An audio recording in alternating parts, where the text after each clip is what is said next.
Hello. आज एक important topic पर बात करेंगे हम, और वो इम्पॉर्टेंट टॉपिक है पति पत्नी और वो से रिलेटेड। ये जो वो होता है पति पत्नी के बीच में, वो बहुत सारे फसाद की जड़ होता है। वो चाहे पति के बीच में आ जाए या पत्नी की तरफ से आया हुआ हो। तो देखिए, बहुत सारे मामलों में हम लोगों ने देखा है कि पति कभी कभी आके ये कहते हैं कि देखिए मैडम, ऐसा है कि हम अपनी वाइफ के साथ रहना चाहते हैं, उसको रखना चाहते हैं, लेकिन पत्नी मेरे से मेंटेनेंस का केस करके मेरे से पैसे लेती है और अपने बॉयफ्रेंड के साथ एंजॉय कर रही है। बहुत से मामलों में पत्नी कहती है कि मैं अपने पति के साथ रहना चाहती हूँ, लेकिन मुझे पति रख नहीं रहा है, मारपीट करता है, चाहता है कि मैं घर से भाग जाऊं। अब हम क्या करें? तो पति के लिए भी समाधान है और हमारे पास पत्नी के लिए भी समाधान है। दोनों के लिए समाधान क्या है? वो समाधान है हिंदू विवाह अधिनियम की धारा 9। धारा 9 क्या करती है कि ये वैवाहिक जीवन की बहाली से संबंधित अधिकार का प्रावधान करती है। अगर पति पत्नी को रखना चाहता है और पत्नी नहीं रहना चाहती, तो धारा 9 के तहत कोर्ट में केस दाखिल कर सकता है पति। और अगर पत्नी रहना चाहती है और पति नहीं रखना चाहता, तो वो भी हिंदू मैरिज एक्ट की धारा 9 के तहत अपने वैवाहिक जीवन की बहाली के लिए कोर्ट में केस दायर कर सकती है। ये बहुत ही आसान सा तरीका है। आप अपने वकील के पास जाइए और आप अपनी वैवाहिक जीवन की बहाली के लिए, जो एक तरह का आपका कानूनी अधिकार है, आप उसकी मांग कोर्ट से कर सकते हैं। और अगर कोर्ट आपके पक्ष में निर्णय दे देता है, तो आप दोनों खुशी से प्यार से साथ में रह सकते हैं। ये पहला। दूसरा उपाय सबसे पहले पत्नियों के लिए वो ये है कि अगर मान लीजिए सेक्शन 9 के केस के बाद भी पति आपको साथ नहीं रखते हैं, तो आप ये कर सकती हैं कि सीआरपीसी के सेक्शन 125 के तहत आप मेंटेनेंस का केस दाखिल करके अपना और अपने बच्चे का खर्चा अपने पति से ले सकती हैं। इससे क्या होगा कि पति पर एक आर्थिक दबाव बढ़ेगा और वो कोशिश करेंगे कि आपको वो साथ में ही रखें और अपने बच्चे को भी साथ में रखें।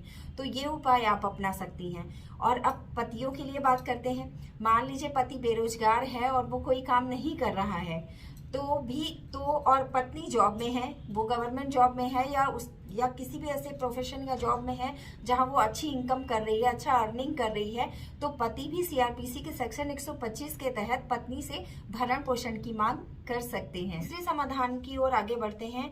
देखिए, अगर सेक्शन 9 के केस के बाद और सेक्शन 125 के मेंटेनेंस के केस के बाद भी अगर पति या पत्नी आप दोनों एक साथ नहीं रह रहे हैं, तो अब आपको क्या करना चाहिए? तो पत्नी के लिए ये बताना चाहूंगी कि ऑनरेबल सुप्रीम कोर्ट ने नवंबर 2020 में एक जजमेंट दिया है, जिस जजमेंट में ये कहा गया है कि जो शादीशुदा महिला होगी उसको घर से बेघर नहीं किया जा सकता है। मतलब कोर्ट ने ये तक कहा है कि अगर पत्नी है और वो पति के साथ नहीं रह रही है, पति उसे अपने घर में नहीं रख रहा है, तो वो उसके रिश्तेदारों के घर में भी जाकर रह सकती है और रिश्तेदार उसे घर से नहीं निकालेंगे। ये उसका कानूनन अधिकार है। तो ये तो बहुत अच्छा जजमेंट आया है महिलाओं के लिए। तो अगर जो महिलाएं अपना घर बसाना चाहती हैं, तो वो चाहे तो वो आराम से अपने पति या उसके रिश्तेदारों के घर जाकर रह सकती हैं।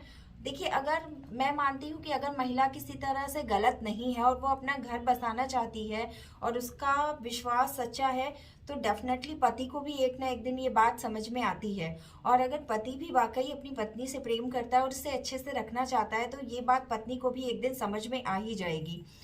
तो और एक ये है कि अगर पत्नी चाहे तो डीवी एक्ट में सेक्शन 2, सेक्शन 17, 18, 19 और 20 के तहत अपने घर, मतलब उसे घर से बेघर ना किया जाए, वो अपने पति के साथ रहे, इसमें भी वो कोर्ट से ऑर्डर ले सकती है। इसमें ये प्रावधान किया गया है कि पत्नी को बेघर नहीं किया जाएगा, विवाहित महिला को बेघर नहीं किया जाएगा और उसे पति के ही घर या रिश्तेदारों के घर में रहने का पूरा अधिकार होगा।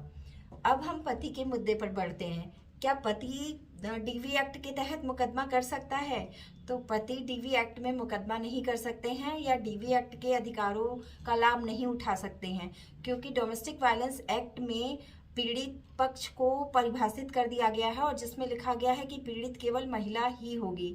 इसलिए डीवी एक्ट में जो भी केस होता है या उसका जो भी फायदा होता है, वो सिर्फ महिलाओं को ही मिलता है।